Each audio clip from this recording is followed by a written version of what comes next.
তুমি কি আঁকো? What do you draw? তুমি কখন আঁকো? When do you draw? তুমি কোথায় আঁকো? Where do you draw? তুমি কেন আঁকো? Why do you draw? তুমি কিভাবে আঁকো? How do you draw? তুমি কি এঁকেছিলে? What did you draw? তুমি কখন এঁকেছিলে? When did you draw? তুমি কোথায় এঁকেছিলে? Where did you draw? তুমি কেন এঁকেছিলে? Why did you draw?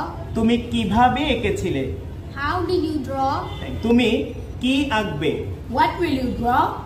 তুমি কখন আঁকবে? When will you draw? তুমি কোথায় আঁকবে? Where will you draw? তুমি কেন আঁকবে? Why will you draw? তুমি কিভাবে আঁকবে? How will you draw? তুমি কি আঁকছো? What are you drawing? তুমি কখন আঁকছো? When are you drawing? তুমি কোথায় আঁকছো? Why are you drawing? তুমি কিভাবে আঁকছো? How are you drawing? তুমি কেন আঁকছো?